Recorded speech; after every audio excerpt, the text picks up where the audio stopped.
Question number 9, a company whose accounting year is a financial year. Financial year होता है आपका 1 अप्रैल to 31 मार्च, और calendar year आपका होता है 1 जन टू 31 दिसंबर। तो एक कंपनी का अकाउंटिंग ईयर है financial year, normally financial year ही रहता है, 1 अप्रैल 31 मार्च ही रहता है। परचेज ऑन 1 जुलाई 15, 1 जुलाई 15 को परचेज की है 30,000 की मशीनरी।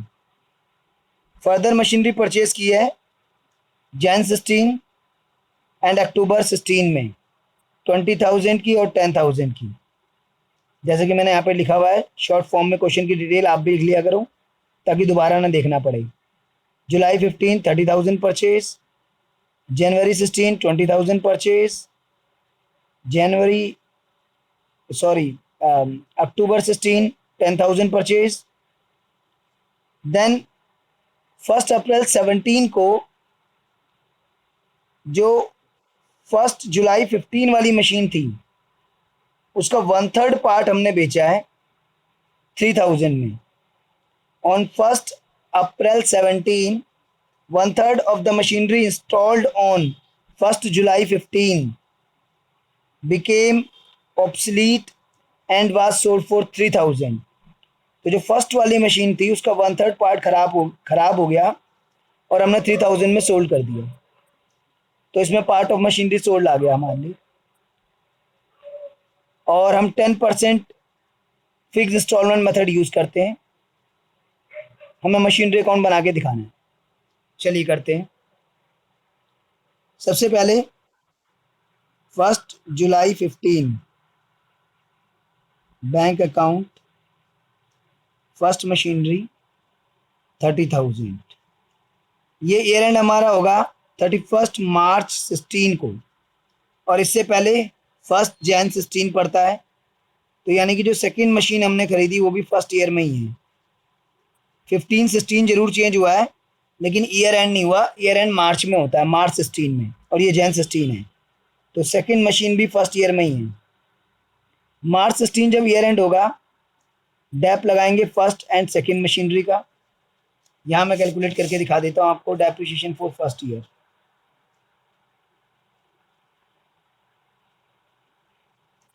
फर्स्ट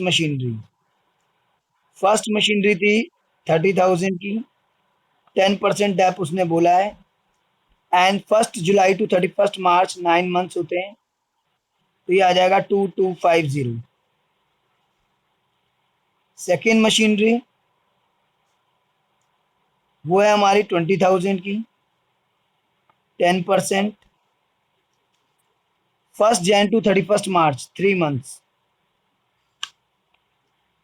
तो ये आपका आएगा 500।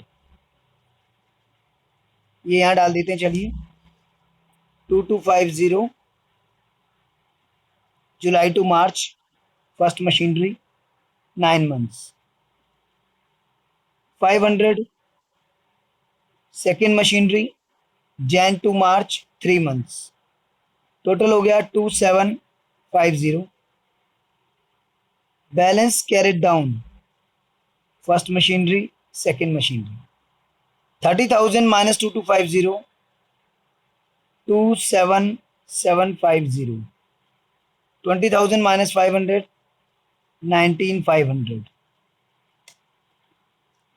27750 प्लस 19,500 47250।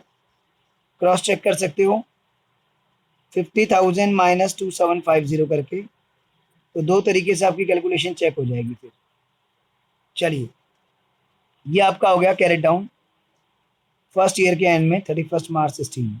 सेकेंड ईयर स्टार्ट करते हैं 1 अप्रैल 16, balance brought down first second 27750 19,500, total 47250।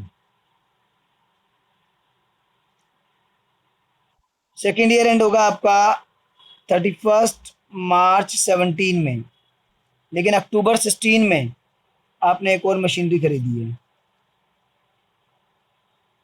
Bank account, third machinery 10,000 की। अब 31 मार्च 17 में जब सेकेंड ईयर एंड होगा तो डैप लगाओगे, फर्स्ट, सेकेंड, थर्ड, लीजिए depreciation for second year, first machinery 30,000 का 10% इस बार फुल ईयर का, क्योंकि पूरी यूज हो रही है। सेकेंड मशीनरी 20,000 का 10% फॉर फुल ईयर, क्योंकि पूरी यूज हो रही है। थर्ड मशीनरी 10,000 का 10% अक्टूबर टू मार्च, 1 अक्टूबर को परचेज की थी हमने, 6 मंथ का, दैट कम्स टू 500। तो यानी 3,000, 2,000 एंड 500, 5,500 का हमारा डेप लग गया। 31 मार्च 17 को balance carried down, first, second, third, 27750 में से 3 गया, 24750, 19,500 में से 2 गया तो 17,500, और 10,000 में से 500 गया तो 9,500। एडअप कर लीजिए आप, 24750 प्लस 17,500 प्लस 9,500, 51750। और अगर आप वैसे भी निकालेंगे 47 और 10 57, 250, और 57 250 में से 5,500 गया तो भी यही आएगा। तो दो तरीके से क्रॉस चेक हो गया आपका। थर्ड ईयर के स्टार्टिंग में आ जाइए आप, 1 अप्रैल 17 balance brought down, first, second, third, 24750, 17,500, 9,500, ये आ गया 51750। 1 अप्रैल 17 को फर्स्ट मशीनरी का 1/3 पार्ट आपने सोल्ड कर दिया। तो अब जरा पहले वर्किंग देख लीजिए। 1 अप्रैल 17 को फर्स्ट मशीनरी का 1/3 पार्ट आप सोल्ड कर रहे हैं। Value of first machinery on 1 April, third year हमारा स्टार्ट है 17। 1 अप्रैल 17 को फर्स्ट मशीनरी की वैल्यू है 24750। आप 1/3 पार्ट सोल्ड कर रहे हैं, 1/3 ऑफ फर्स्ट मशीनरी ऑन 1 अप्रैल 17, 24750 का 1/3, ये आ गया आपका 8250। 1/3 पार्ट सोल्ड कर रहे हैं तो 1/3 पार्ट की जो जो टोटल 1 अप्रैल 17 को फर्स्ट मशीनरी का ब्रॉड डाउन है वो इतना है। तो 1/3 पार्ट हो गया इतना। और आपने सोल्ड कितने में किया? सोल्ड आप ये ऐसे कीजिए, ये देखिए 1 अप्रैल 17 फर्स्ट मशीनरी 24750, इसमें से आपने 1/3 पार्ट सोल्ड कर दिया और 2/3 पार्ट सोल्ड नहीं किया। 1/3 हो गया 8250 और 2/3 हो गया 16,500। ये वो पार्ट है जो सोल्ड कर दिया, ये वो पार्ट है जो सोल्ड नहीं किया। ये जो पार्ट सोल्ड किया है 3,000 में किया आई थिंक ना, हाँ 3,000 में सोल्ड कर दिया और करंट ईयर में यूज़ नहीं करा, 1 अप्रैल 17 को ही सोल्ड कर दिया। तो करंट ईयर में डेप्थ तो लगाएंगे नहीं इस पार्ट का। 1/3 part sold on 1 April, sold on 1 अप्रैल 17। तो 1/3 पार्ट आपने 1 अप्रैल 17 को ही सोल्ड कर दिया है, तो करंट ईयर में 1/3 पार्ट को यूज़ नहीं करा, तो इसलिए करंट ईयर में 1/3 पार्ट का डेप लगाने की आपको ज़रूरत नहीं है। सीधा 1/3 पार्ट का डेप करंट ईयर में नहीं लगेगा, क्योंकि करंट ईयर में 1/3 पार्ट यूज ही नहीं हुआ।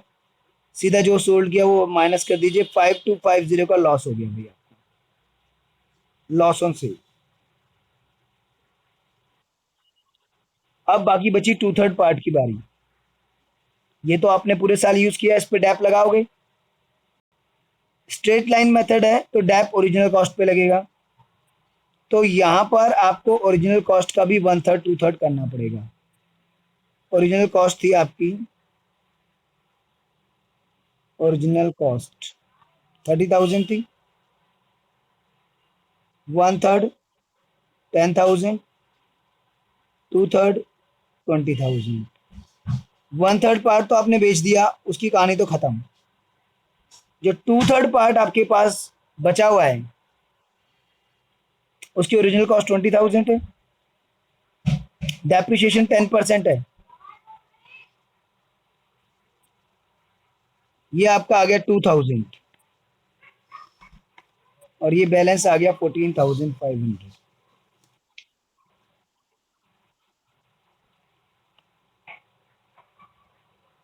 Depreciation on original cost, straight line method है तो 2/3 पार्ट की ओरिजिनल कॉस्ट पे डेप्रिसिएशन लगेगा आपका, वो आपका आ गया 2,000। और आपका जो कैरी डाउन बचेगा वो बचेगा 14,500। दोबारा से समझ लीजिए, थर्ड ईयर के स्टार्टिंग में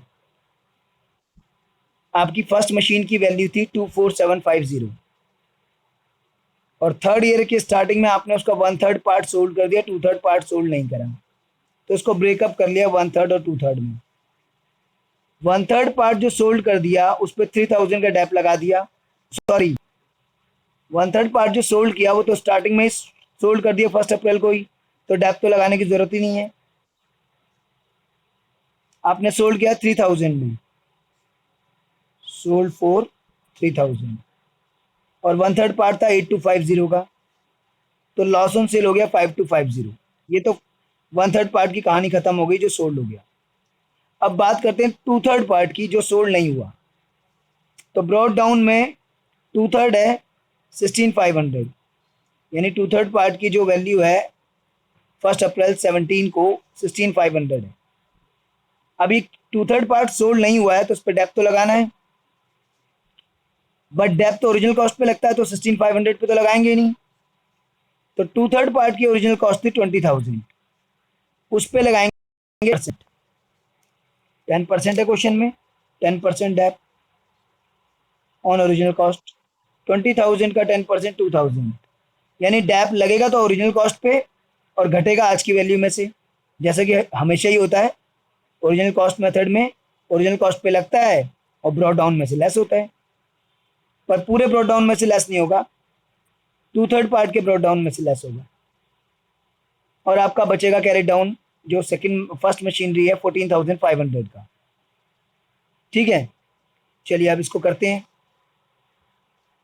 इधर 1 अप्रैल 17 को 1/3 पार्ट आपने बेचा, करंट ईयर में यूज किए बिना बेचा, तो करंट ईयर में कोई डेप नहीं लगाया 1/3 पार्ट का, 3,000 में सोल्ड कर दिया, और आपको लॉस हो गया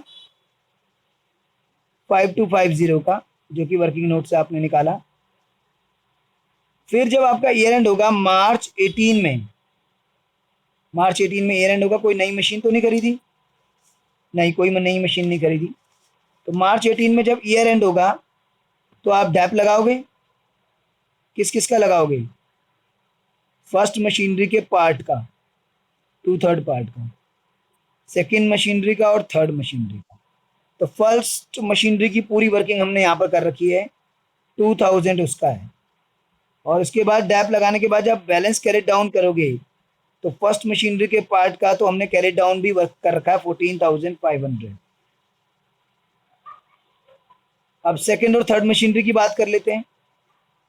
सेकंड मशीनरी की ओरिजिनल कॉस्ट थी, ये देखिए सेकंड ईयर के डैप में देख लीजिए, सेकंड मशीनरी थी 20,000 की, और 10% 2,000। तो सेकंड मशीनरी में तो सोल्ड वगैरह कुछ हुआ नहीं है, तो सेकंड मशीनरी की ओरिजिनल कॉस्ट जो हमारी थी वो 20,000 थी और उसका 10% 2,000 फॉर द फुल ईयर। और थर्ड मशीनरी की कॉस्ट थी 10,000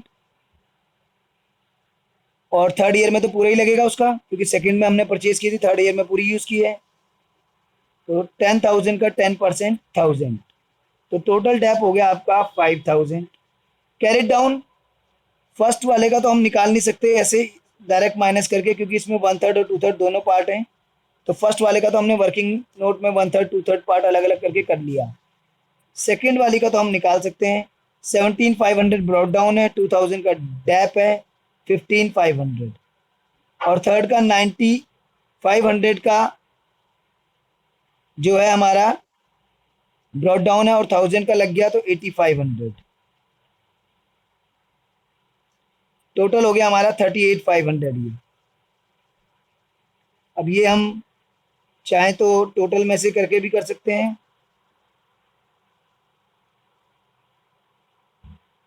और उससे हमारा क्रॉस चेक हो जाएगा। तो इस तरीके से भाई पार्ट ऑफ मशीनरी सोल्ड में आपका होगा। क्लियर है भाई?